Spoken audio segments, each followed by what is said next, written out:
This podcast is brought to you by Independent Building Advice. IBA acknowledges traditional owners of the land and waters this podcast is recorded on. If you find this episode helpful, follow us for more so we can continue putting out free value for all homeowners in Australia. It really goes a long way. Enjoy the episode.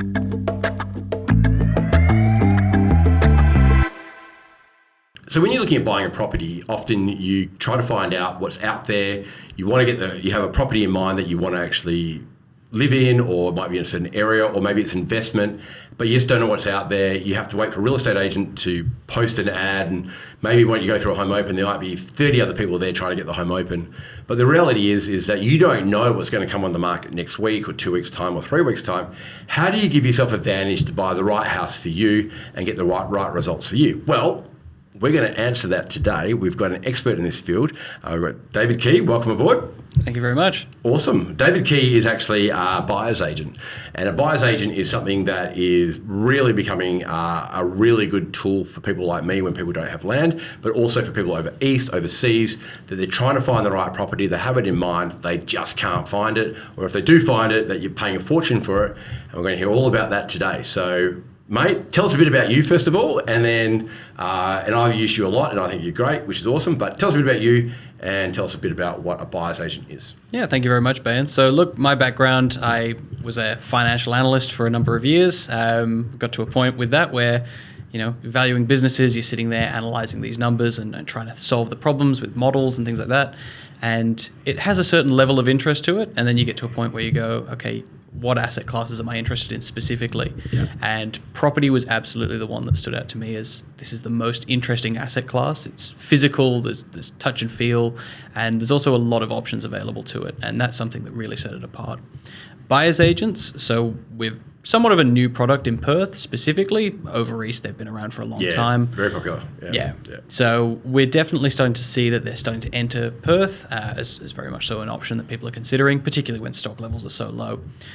Much like a sales agent, a buyer's agent is there as the representative purely for one side of the transaction. A sales agent likes to say that they're there, they're trying to do the best for everyone and get everyone the right deal. At the end of the day, it's where their bread gets buttered that they come back to. They are being paid by the seller, and that's ultimately... Well, on that, let's just break that down in more detail. Let's say I've never heard of a client advocate before. Sorry, buyer's advocate. We've got client advocates. Buyer's advocate before. What is it? Just buyer's agent, I should say. Sorry. What is a buyer's agent? Walk me through what they do, and then how they're different to real estate agents. So what's a buyer's agent? So we're your dedicated representative in the transaction. We're taking everything from strategy setting all the way through to settlement. So it's that process of what are we buying, where are we buying it, going through the whole process of negotiating that, sourcing the properties both on and off market, and then taking you through the settlement process as well and ensuring that there's no hiccups along the way. Okay, so just to break that down further,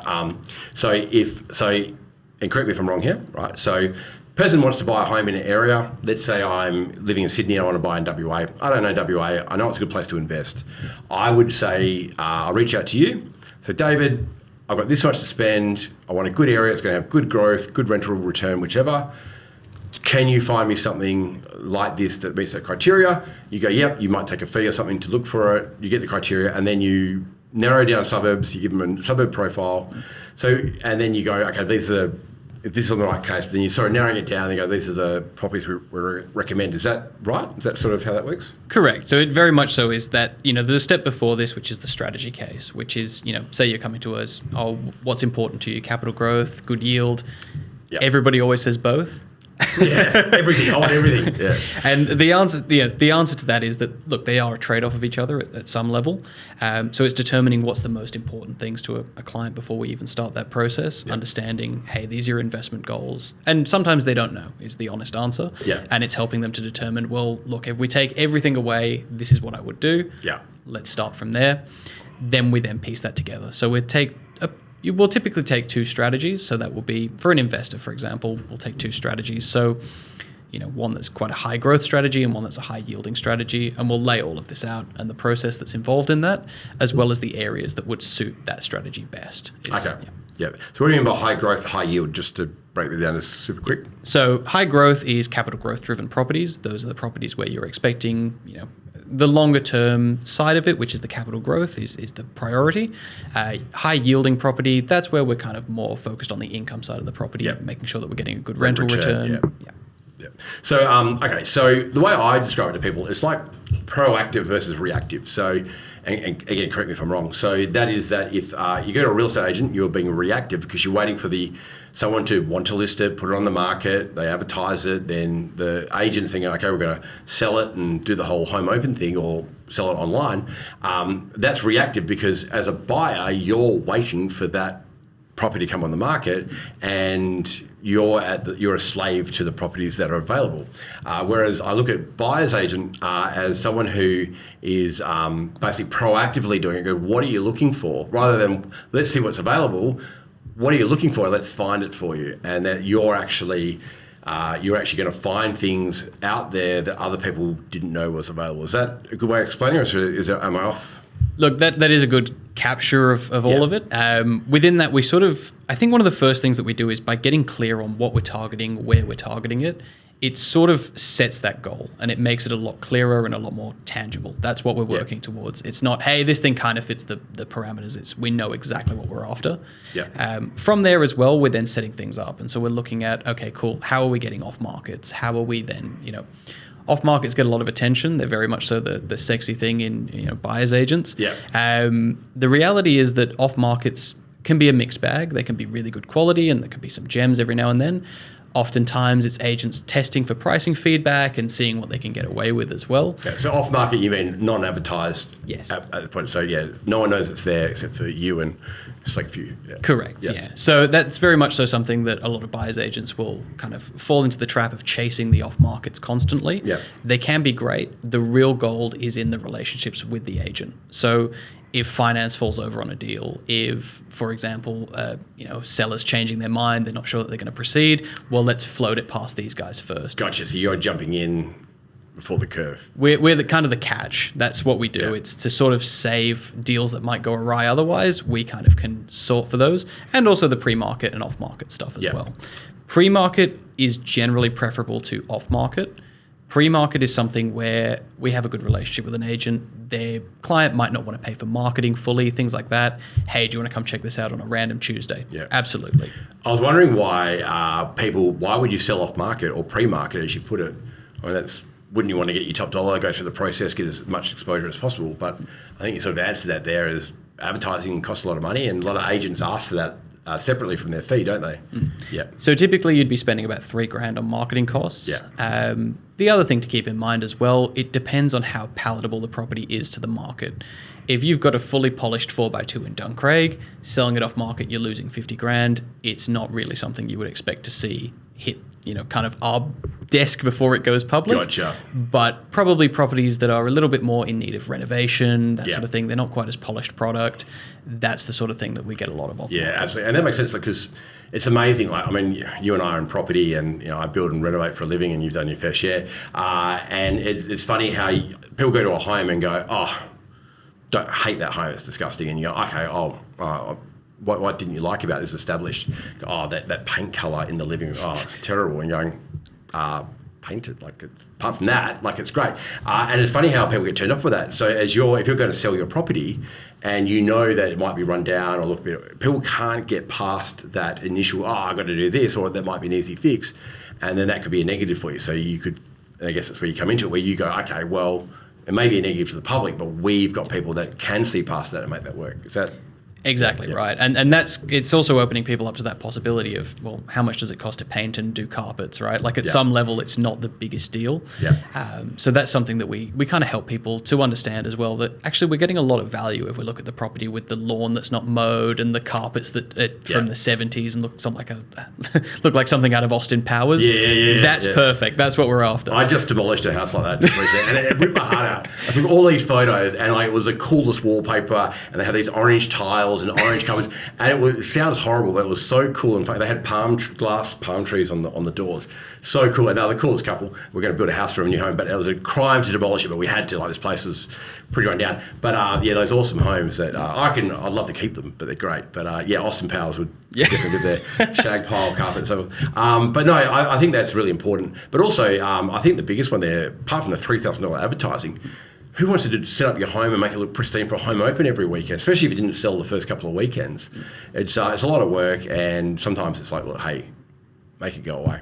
Yeah, and the other thing is tenanted properties as well. Yeah, like good it's point. a huge disruption to tenants to be like, okay, cool, we're opening your house every weekend for the next indefinite period. Yeah. It's not something anyone wants to do to people. No, absolutely. So it's a really good point. And that's why I think it's such a great tool. For us in particular, we at one point, I think it was last year when we got you helping with a client, with this particular client, I think at the time we had about 11 people that we're talking to that really wanted to build a house, and they couldn't find land or a place they could demolish in their area. But it was about 11 different clients at one time naming the same 3 or 4 suburbs. We're going, we can't help you, plus we would love to help you. We don't have time to go and find the land that's appropriate for what you want. And that's where you've been amazing, where we've gone, okay, you talk to David, get David onto it, he can do that work, takes the load off me, and then when those clients have found that property, they've come back to us and gone, great, hey, we've found what we want, this is what we want. We've had a look at it during that process to make sure we can work with it and it's not going to blow their budget and it's good.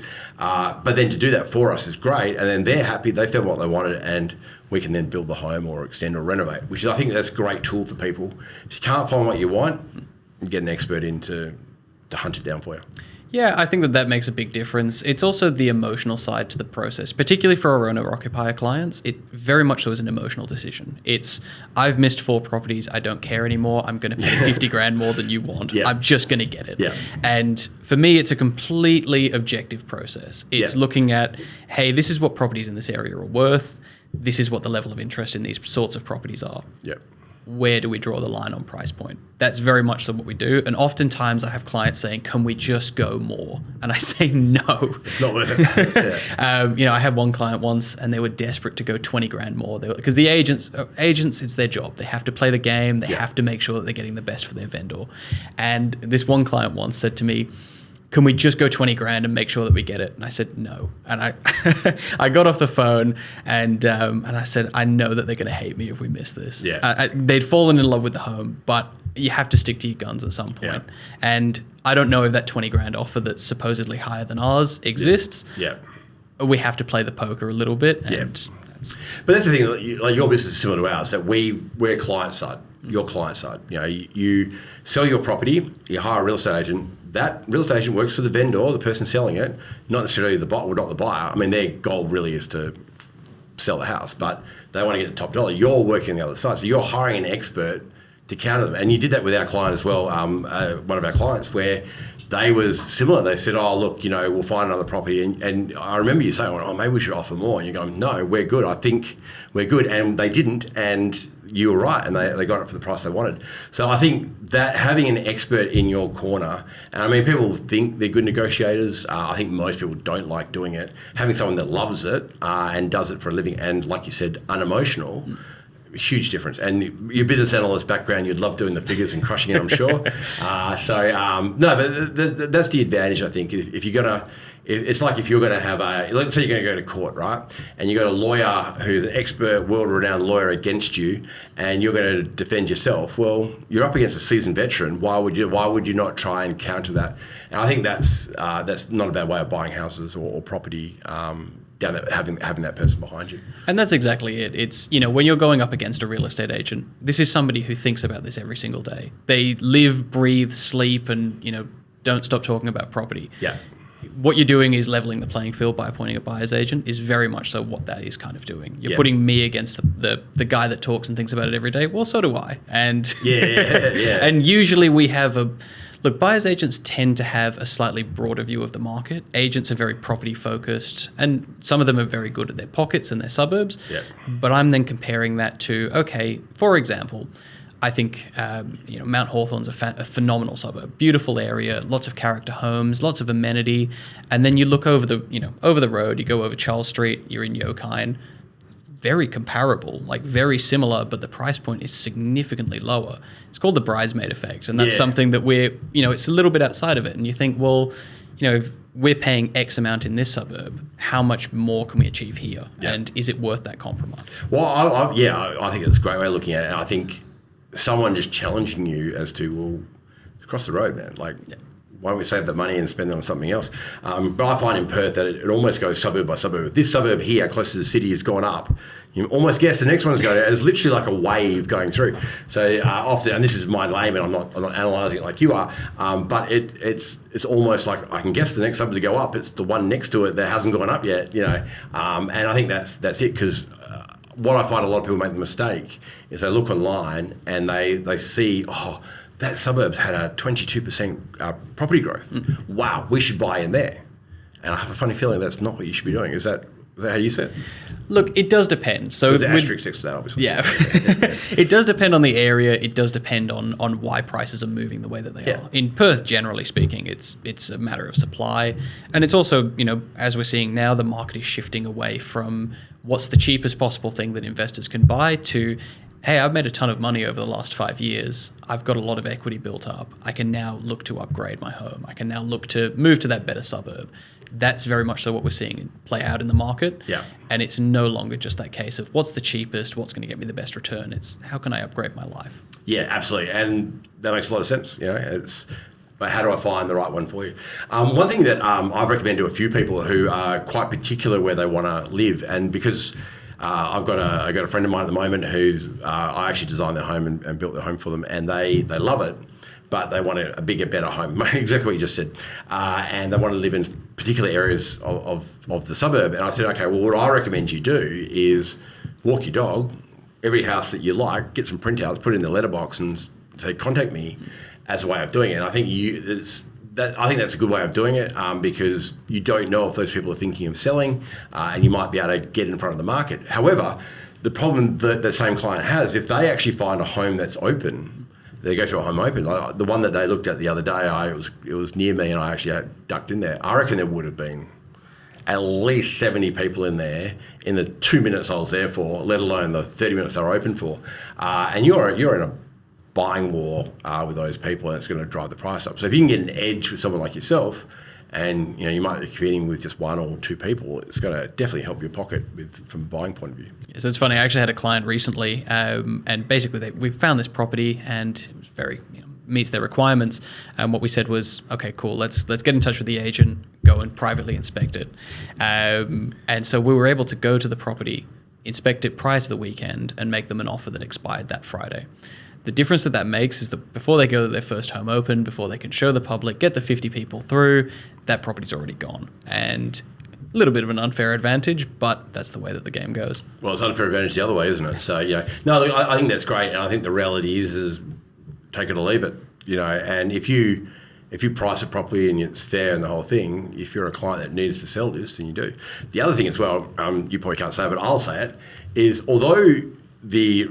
I'm being general here, although the real estate agent works for the vendor person selling it, mate, if it sells for 20 grand more or 30 grand more and they're on a percentage, it's really a little bit more money. They're better off getting the sale. So a lot of agents, not all of them, there's some great agents out there, but some are inclined to just make the sale, even if they could have squeezed a little bit more out of it. So, you playing that game to get the best thing for your client, who's the person buying it, makes sense, because the agent's going to be we might not sell this. It's a good offer, and they might encourage their own clients to actually take the deal. So. I remember having a conversation with an agent a few months after we'd done a deal together. We were at a private viewing, and we were having a bit of a chat. I said, that property that we bought, my client was really happy with that one. It was a fantastic deal. He said, don't tell me that. It means I could have gotten another 20 grand. I said, the way that I see it, your vendor was happy. They got a price they were happy with. Absolutely. My client got a great yield, great investment. They're really happy as well. At the end of the day, that's what we're trying to get to is, and the way we manage that as well, it's not always down to price. It's not always, hey, who's got the highest offer? It's how can we structure the terms? Does the seller need a leaseback period? And is our offer going to be 10 times more attractive because we put that in there? Yeah. Or is it going to be a case of, okay, they want to move on as quickly as they can. It's a vacant property. They're bleeding, paying a mortgage on this thing. Yeah. Let's move it quick. Cool, we can do both. Yeah. I mean, I think that's a great philosophy, because the reality is you don't want to... Okay, yes, you want the best thing for you, and they want the best thing for them. But if you can both win and look after each other's problems, well, that's even a better outcome. So it doesn't have to be, I want everything and it's not on your terms. Sometimes you might find a nice balance where it works for both of you, which I think is fantastic. So how does the pay structure, how do people pay for a buyer's agent? to get to engage and then obviously get the results. Absolutely. So look, there's different models in the industry. Some agents charge a percentage. We work on a fixed fee basis. So we charge an engagement fee and a success fee once the property settles. Oh, that makes sense. So we also don't implement any time limits or property limits. There are some people in the industry where they'll say 10 properties is all that we'll present to you, and once we've done that, you either have to pay us a new engagement fee or that's the end of our obligation. We absolutely do not do that. Yeah. We take a view of, okay, you're with it, we'll work with you until we can find you the exact right property. Yeah. That's particularly important for owner occupiers, where I'm not going to tell you what kind of kitchen you need to buy. Yeah. It's, there's a certain element of personal taste. But I guess in saying that though, if someone is particularly, I've had it before where I've tried to find land for people before, and a lot of work goes into it. You have your methods of doing it, as we all do. But then I've shown them probably go, nah. And show me another, nah. It's got a bit of a dead. I don't like the house next door. Oh, it's got home space. And you go, okay, look, I can't keep showing you properties forever. And then I almost put it back to them. Obviously, this is your job, not mine. But you go, well, you've got to keep an open mind, because if there's no properties available in an established suburb, you can't. Beggars can't be choosers. We can't keep looking for properties forever. So you've got that to. But I guess I assume that a part of your role would be setting expectations to the client. That if you're looking in Perth for a $350,000 duplex block 5 kilometres from the city, it ain't going to happen unless you've found like an absolute miracle thing. Is that sort of how you have to, get people on the same page as where the market really is? There is a degree of that. Obviously, to some extent, it's, look, we'll work with you as long as and find the solution. That's really what we do. And it also comes from that place of you have to be patient with them. You have to be comfortable saying to them, okay, that's fine. This might take a little bit longer, but we take that feedback. It's always something that we view in a very positive way. I've had some clients that are in and out in a week. I've had some clients that are with us for 3 months. Yeah. It's kind of the game. And sometimes it does come down to, well, hang on, the Perth market's growing at 2% per month. We're losing 14 grand or whatever in purchasing power every month. We might need to hustle a little bit. So there is also that side to it. Yeah, absolutely. And that, I guess, how urgent they have. But I really like the idea, though, that, hey, we'll be with you for as long as we get it right. But eventually, they've paid a fee. It's in their best interest to get a result. But if they're completely unrealistic, well, it's going to take a very, very, very long time until it goes back to that. And I find, property prices in Perth go up and down all the time, but invariably over time it's only gone up. So it's just depending on how you look at it.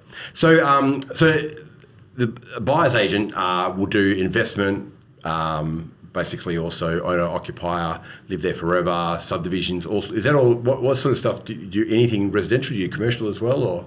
Correct. So we do resi, commercial. Look, we're primarily focused at the moment on the residential market because of the level of demand, the level of need as well. Yeah. It very much so is a fast-paced game. We were buying a property down in Port Kennedy at one point. Yeah. We had a client that was interested in it. I'd done the due diligence ahead of time. I went to the property and met the agent. It was an 11 o'clock showing, and they said, that's great. All offers have to be in by 1 o'clock. I got a 45-minute drive home. This is, wow. So that's something where the speed and the ability to have done that due diligence ahead of time. You don't have that time to sit and ponder and have we missed something? You have to know. Absolutely, yeah. Yeah, I actually think that's huge. I think that, in this day and age, if you see something you really like, you're not alone. And the 40 other people that saw it. So you want to be in the best financial position, check with the banks if you need pre-approval. But do all your due diligence. So if you see the house that you'd like at the price that you'd like, you're in a position to snap it up. Because if you're not, the agent, if they have 4 offers and they're all the same, they're going to take the best one that's cash or whatever it might be. So you want to give yourself the best step forward. And you don't have time to go find out later if you want to do it. We actually do a thing that I recommend to clients, that if they see a property they really like, buy it first and try and put a due diligence clause in there for a few days so that we get a chance to look at it so they can get out of jail if they need to. Purely because I've had so many clients buy something and come to us and we go, you've got $120,000 of site works in that. And they go, I didn't know. And now they can't afford to do what they want to do. So it's that due diligence, but you don't have time these days, because if you if you see a property you like on the Saturday and you wait till Monday to talk to me, it's gone. So it's tough. But I think the more research you do up front to know what you can do so you can jump on it is a great move. Exactly right. And that's how we approach things as well. If we are doing public inspections and we're attending it on the weekend, we front loaded all of our due diligence. We know the facts. And that's, we had one case once where somebody was running a massage studio out of the house next door. Oh, okay. So I actually called the massage studio because my client wanted to know, hey, is this above board? Yeah. I made the phone call, got a very unhappy response, but we found out that it is a legitimate beauty massage place, and they proceeded with the purchase. That's the level of due diligence that we're doing. It's, making sure, are we buying right next door to social housing? And if we are, what kind? I've gone door knocking on social housing to determine, hey, is this disability housing? Is this, 3 Commodores on the driveway kind of housing? Yeah. It's really figuring out what are we buying. Well, that's huge. I actually have a client of mine, they might be listening to this podcast, and they bought a property through a buyer's agent, not yourself. This is before I met them. Right next to social housing, right next door, and no one said anything to them. And they were pretty devastated. Now, it was a good property. It was well priced, the whole thing. So it's actually still done really well. But yeah, I mean, you want to know that. You want to have the information so you can make that thing. And that's where I would say it's gold having you guys there. Did you know X, Y, Z? Yeah, we're cool with that. Or, didn't know that. And yeah, it's great. No, absolutely. And that's something that we're always, it's something I don't like to put too much emphasis on because anybody can be a bad neighbor. Yeah. But it's also that level of, we're going to go to that street. I mean, I'll sometimes go to a property if a client asks me to at 7 o'clock, 8 o'clock at night, just film the street. How safe does it feel? Yeah. What are these things? And oftentimes they're people who aren't physically here. They can't do that themselves. They don't know the area. Yeah. It's just that level of comfort, and it's that person on the ground that knows what they're doing. And that comfort at night. I can sleep at night. Someone's looking out for me. But that's the thing. I'm not having it on social housing. Often they're great people. It's just nice to know. Thank you. I know that I can make an informed decision. No one wants to find out, oh, did you know later? Oh, I didn't. And it's that shock of not knowing, which I think is huge. What areas do you look at? Look, Geraldton to Bunbury is kind of my main focus at the moment, but within that, primarily the Perth Metro. Yeah. Investors they're all over the place as well. It depends on requirements.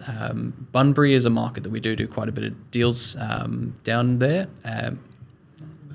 But then primarily the Perth Metro. Yeah, gotcha. Yeah, absolutely. No, that's good. That's good to know. Mate, wealth of information. We do want to get you into future podcasts where you can delve more into resale and tips for buying and selling and stuff like that if you're willing to come back. But thank you for being on the podcast. Really appreciate it. If people like this podcast, please like it and review it and please share it with people who you think it's relative with. What you offer is a great service for people. There is such demand for property at the moment. Any edge you can get to give yourself an advantage is fantastic. What I'm going to ask you though, I've got one big question to ask you at the end, but I want to ask you, how are you guys different from other buyers agents out there? What do you do? What do you bring that's gives you the edge over other people? One thing that I really like to think that I bring is that kind of that nerdy financial analysis background of just digging into the weeds of why are these numbers the way that they are. And that's something that I like taking the time to do and to really understand a property before we make any moves on it. And it's that level of attention to detail and that discipline when it comes to our due diligence. And beyond that as well, we're a small outfit. We're very dynamic in the way that we approach things. I'll go somewhere at 8 o'clock at night to film the street. We're very happy to be flexible with all things. Yep. It just kind of is something that we're small enough and dynamic enough that we can get away with. Yeah, you're not a number. You're a real person connected to you. Yeah. No, I like that. That's fantastic. So big question for you, really important question. We ask everybody this question. So basically you're building or renovating your house and then all of a sudden, a relative that you never knew has left you in their will or whatever it might be, a letter saying you have to spend $10,000 on a home, but, you must spend it on the home and you've got to work out what you spend it on. What would you spend it on? So, Ben, you may not know this about me, but I've never owned a television in my adult life. I did not know that. No, wow. I wouldn't be buying a television, but what I would be buying or renovating and putting into a property, now you'll be the expert on whether or not I can afford this with the build costs, is a Miller-style conversation pit. Oh, I like that idea. That is an awesome idea. I love those. So, full risk aside, that is something that I would absolutely... Do you want to expand to the listener what that is? So a conversation pit is a sunken lounge it's subfloor.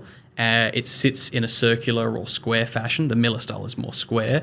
And basically it's a more kind of conversational and very kind of intimate sort of way of shaping a lounge, and it forces conversation. Yeah, I love it.